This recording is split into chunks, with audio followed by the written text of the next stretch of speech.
Hello प्यारे बच्चों, very good morning all of you and once again most welcome on physics by CP तगाया। अब देखिए दोस्तों, इससे पहले वाले वीडियोज़ के अंदर हमने विद्युत धारा चैप्टर का पूरा अध्ययन किया दोस्तों। ठीक है, प्रकाश का अध्ययन किया, प्रकाश के विभिन्न गुण थे, परावर्तन अपवर्तन, इन सभी का अध्ययन किया हमने। लेंस से बनने वाले प्रतिबिंब बनाए हमने, दर्पण से बनने वाले जितने प्रतिबिंब थे उनका अध्ययन किया हमने। तो अब हम विद्युत धारा चैप्टर का एक और पार्ट लेकर आ रहे हैं दोस्तों, विद्युत धारा के चुंबकीय प्रभाव।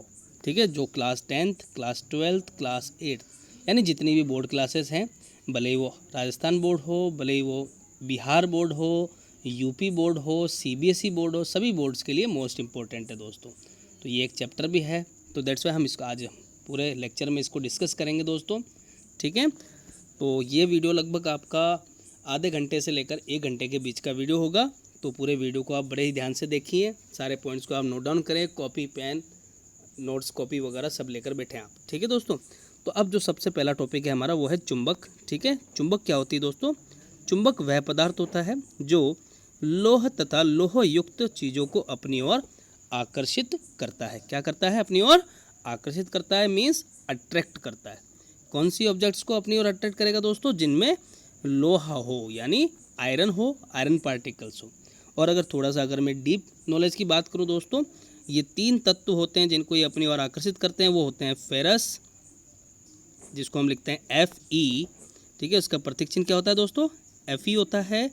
एक होता है दोस्तों कोबाल्ट और एक होता है निकल। मीन्स इसको अगर हम छोटी सी ट्रिक से याद करें तो वो होता है फीकोनी। फीकोनी, फेरस, कोबाल्ट और निकल।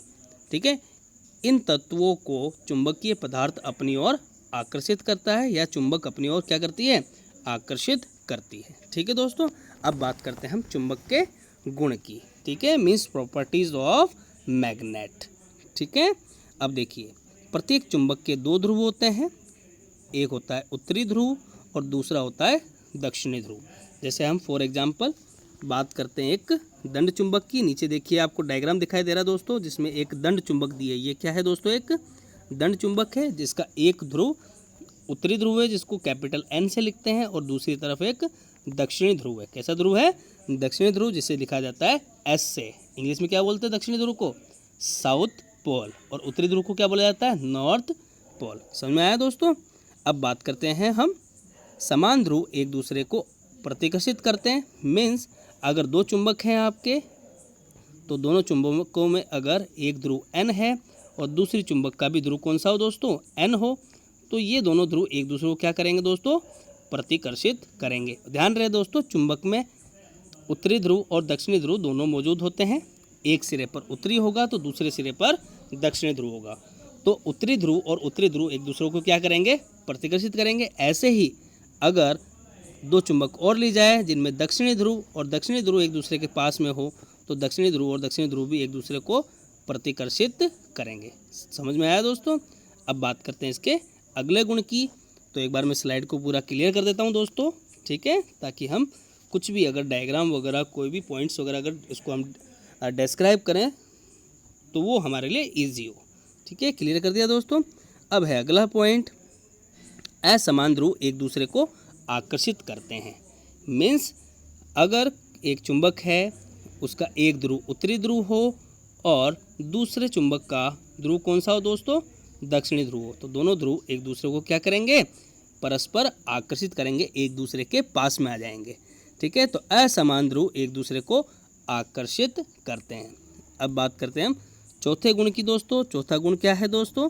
स्वतंत्रता पूर्वक लटकाई हुई चुंबक लगभग उत्तर दक्षिण दिशा में रुकती है।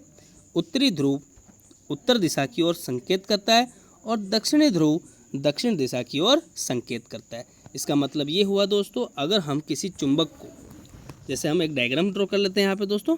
एक चुंबक है जिसे हमने एक ठोस आधार, ये ठोस आधार ले लिया हमने, जहाँ हमने एक धागा लटकाया दोस्तों, जो भारहीन धागा था एक तरह से, उस पर हमने एक दंड चुंबक को स्वतंत्रतापूर्वक आरोपित कर दिया। तो लटकाने के पश्चात ये एक दिशा में आकर ठहरेगी दोस्तों। तो इसका उत्तरी ध्रुव पृथ्वी के उत्तर की ओर इंगित करेगा और इसका दक्षिणी ध्रुव पृथ्वी के दक्षिण की ओर इंगित करेगा, यानी S और N की तरफ ये एडजस्ट हो जाएगी दोस्तों। ठीक है, तो स्वतंत्रता पूर्वक लटकाई हुई चुंबक उत्तर दक्षिण दिशा में ठहरती है अथवा रुकती है। अब देखिए दोस्तों, कुछ इंपॉर्टेंट पॉइंट की एक और बात कर लेते हैं दोस्तों।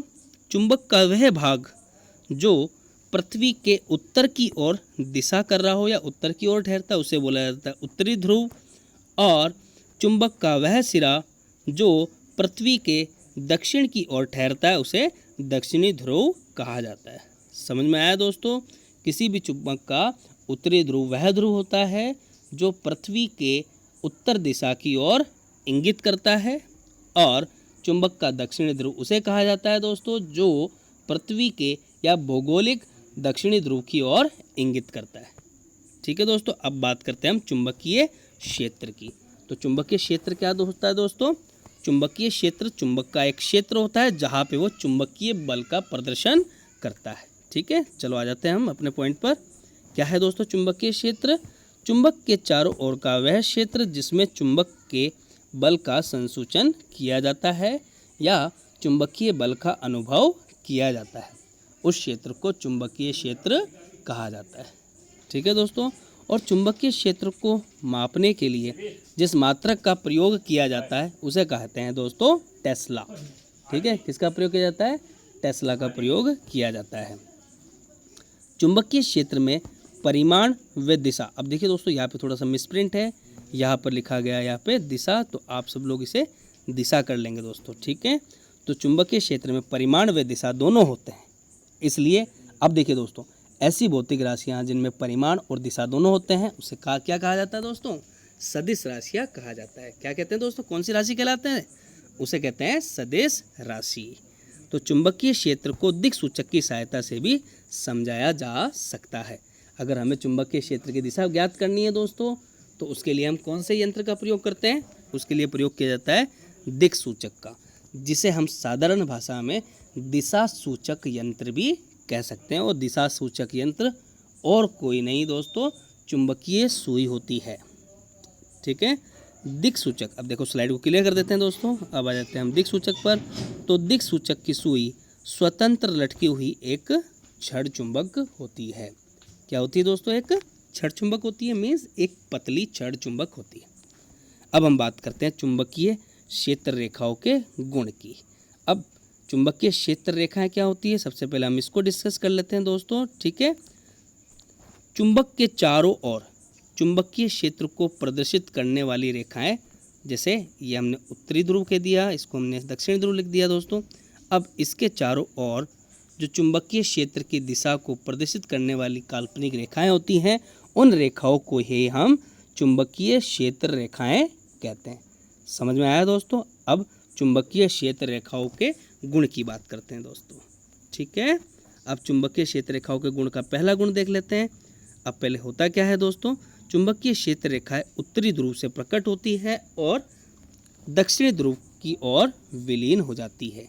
यानी हम बात करें चुंबकीय क्षेत्र रेखाओं की दिशा क्या होती है दोस्तों? वो होती है उत्तरी ध्रुव से दक्षिणी ध्रुव की ओर। कब होती है दोस्तों? चुंबक के बाहर। और चुंबक के अंदर चुंबकीय क्षेत्र रेखा की दिशा होती है दोस्तों दक्षिणी ध्रुव से उत्तरी ध्रुव की ओर। मीन्स इसको हम एक डायग्राम से रिप्रेजेंट करते हैं दोस्तों।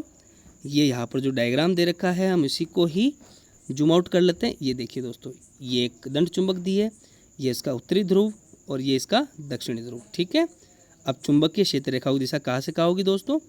चुंबक के बाहर तो होगी एन से एस की ओर, और चुंबक के अंदर होगी एस से एन की ओर।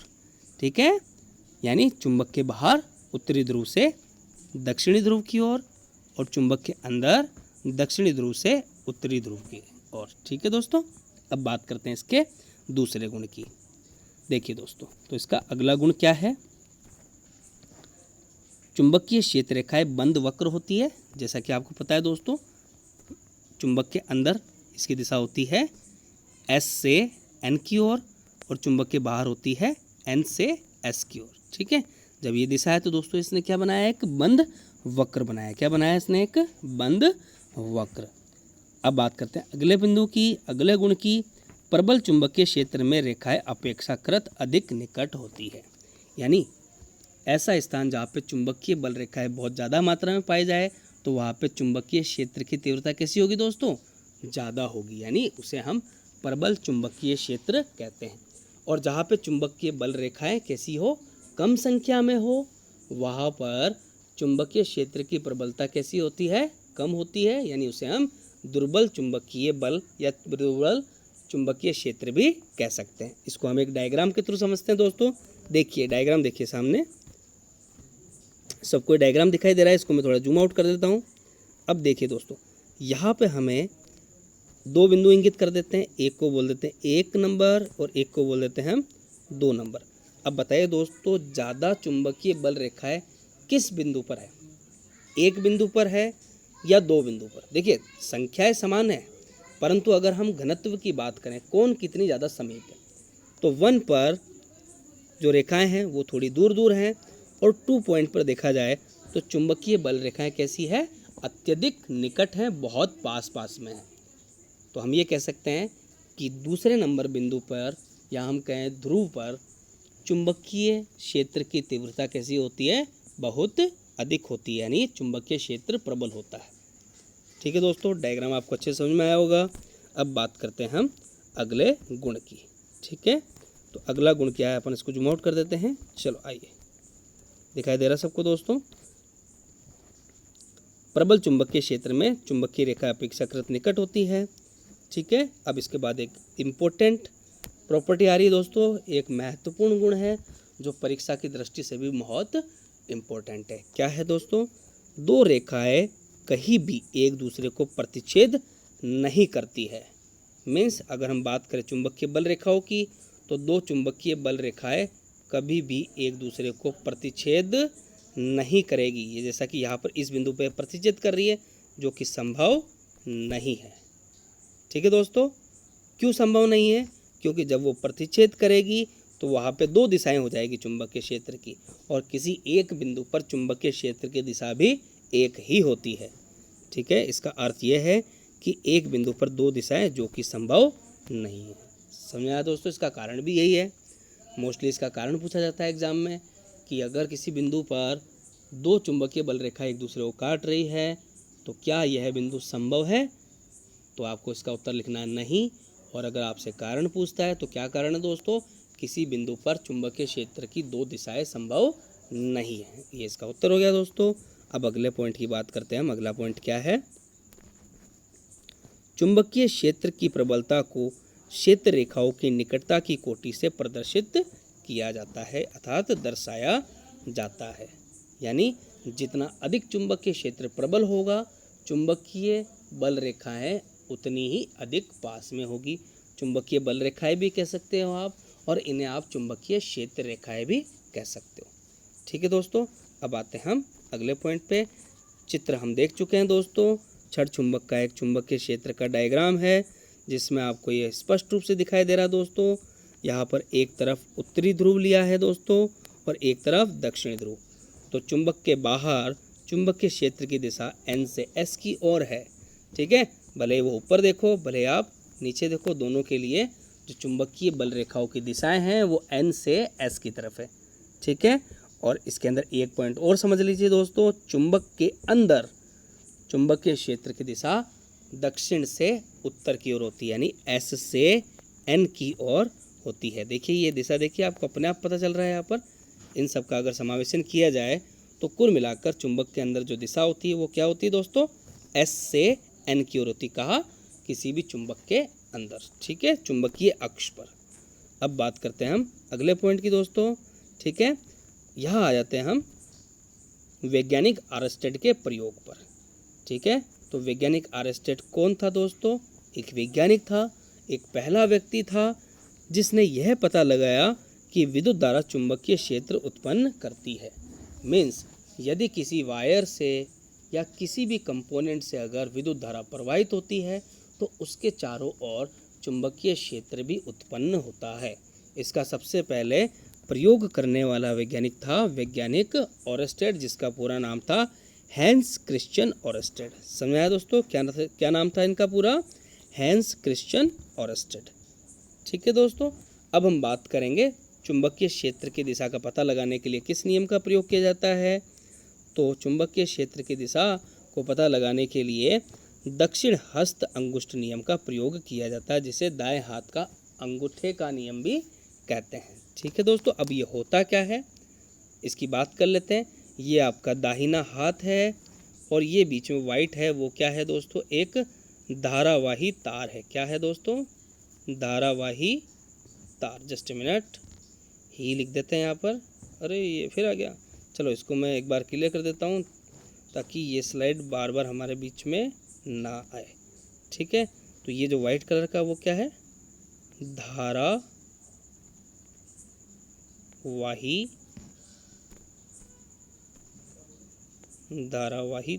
तार। ठीक है, धारावाही तार है। अब धारावाही तार में मीन्स इसकी धारा की दिशा बता दी दोस्तों, ये धारा की दिशा है। अब बात करते हैं हम चुंबकीय क्षेत्र की दिशा को कैसे ज्ञात करें। तो ये आपका दाहिना हाथ है दोस्तों, दाहिने हाथ का जो अंगूठा है वो विद्युत धारा की दिशा को प्रदर्शित करेगा। और आपकी मुड़ी हुई उंगलियां, दोस्तों ध्यान रहे उंगलियां किस तरफ मुड़ती हैं। अगर आप अपने हाथ की फिंगर्स को राउंड करते हो, मोड़ते हो, तो आपकी अंगुलियां पीछे नहीं जाएगी दोस्तों। जिस दिशा में आराम से जा रही किसी भी चीज़ को पकड़ने के लिए हम अपनी उंगलियों को जिस दिशा में घुमाते हैं दोस्तों, उसी दिशा में चुंबकीय क्षेत्र की दिशा होती है। तो इस प्रकार से आपका हाथ आराम से घूम सकता है दोस्तों। ठीक है, तो ये चुंबकीय क्षेत्र की दिशा है जो मुड़ी हुई उंगलियों द्वारा प्रदर्शित की जाती है। ठीक है, अब स्टेटमेंट देख लेते हैं दोस्तों, लैंग्वेज पढ़ लेते हैं हम।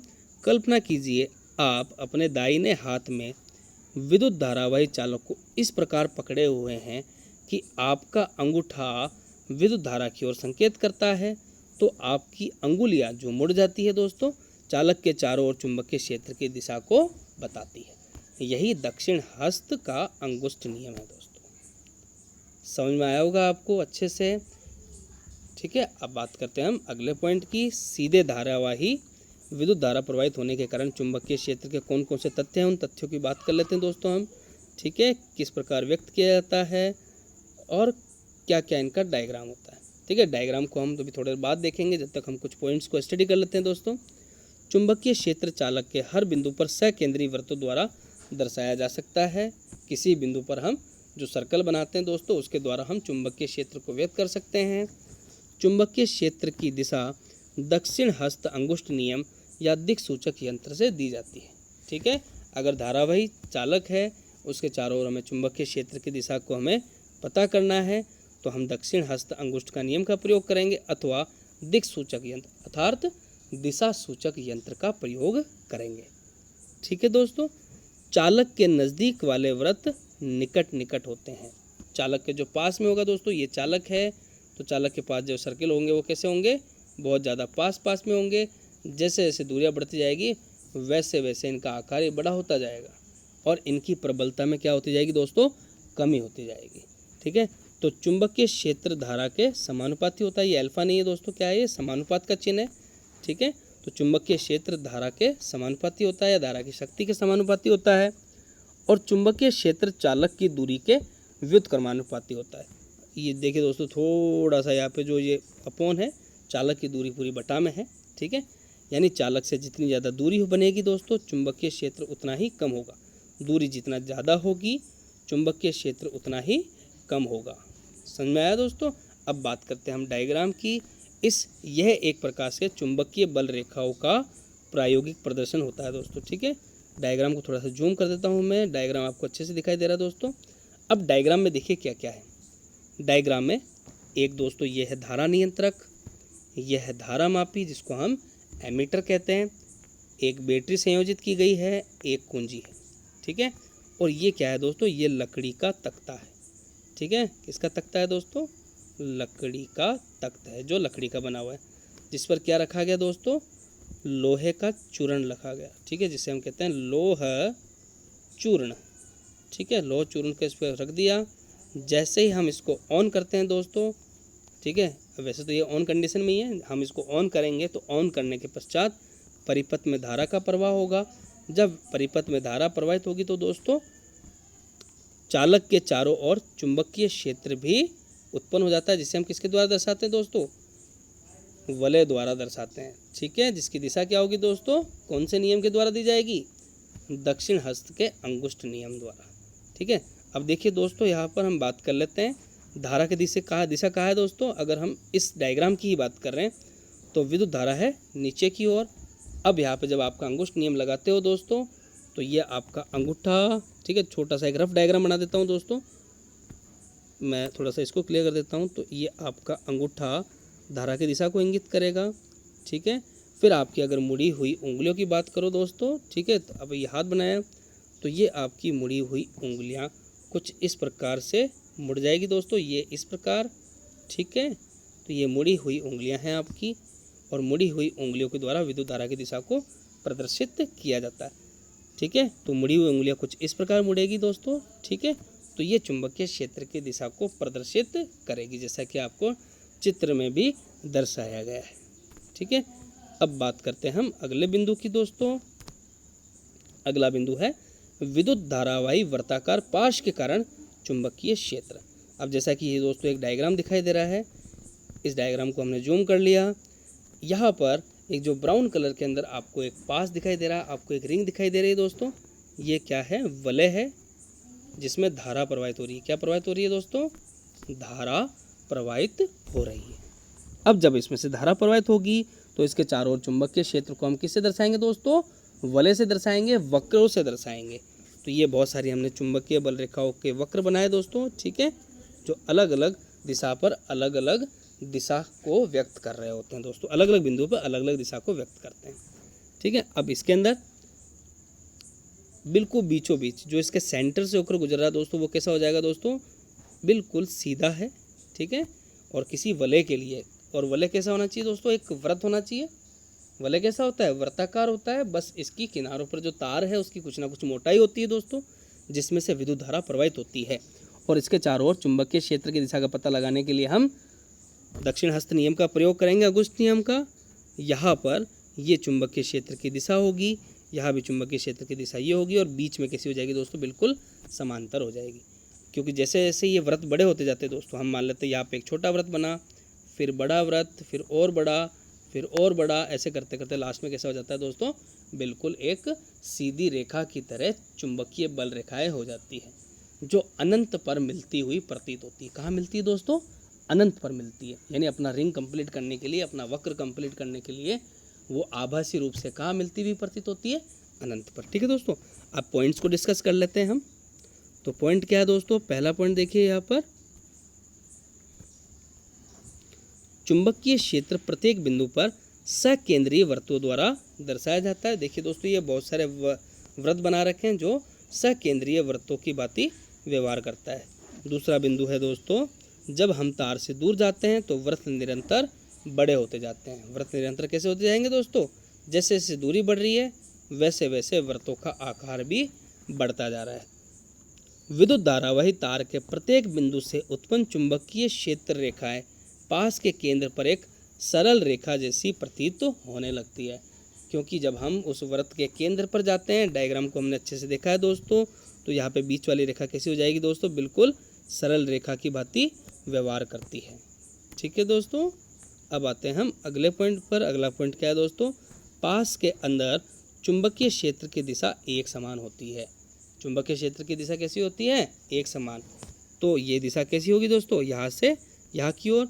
और हम अगर दिशा की बात करें तो उसके अंदर यहाँ पर हमें एस ध्रुव मानना पड़ेगा, और यहाँ कौन सा ध्रुव मानना पड़ेगा, एन ध्रुव मानना पड़ेगा, ठीक है दोस्तों।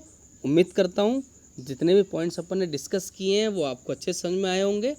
और जो भी चैनल पर नए हैं दोस्तों, चैनल को सब्सक्राइब करें, वीडियो को लाइक करें, शेयर करें अपने दोस्तों को, ठीक है दोस्तों। And thank you so much. और अगर कोई भी आपको डाउट होता है दोस्तों, डाउट को आप कमेंट बॉक्स में कमेंट कीजिए। और आप कमेंट मुझे कहाँ पे कर सकते हैं दोस्तों, आप मुझे फेसबुक पर फिजिक्स बाय सीपी तगाया नाम से सर्च कर सकते हैं। टेलीग्राम पे भी हमारा चैनल है जहाँ पर हम बच्चों को नोट्स प्रोवाइड कराते हैं, ठीक है। उस चैनल का नाम भी फिजिक्स बाय सीपी तगाया है, ठीक है। तो जितनी भी सोशल मीडिया साइट्स है वहाँ पर आप फिजिक्स बाय सीपी तगाया नाम से सर्च कीजिए, हमारा सभी पेज आपको मिल जाएंगे दोस्तों। आप वहाँ पर हमें रिक्वेस्ट कीजिए, फॉलो कीजिए, ज्वाइन कीजिए और सब्सक्राइब कीजिए दोस्तों। Once again thank you so much.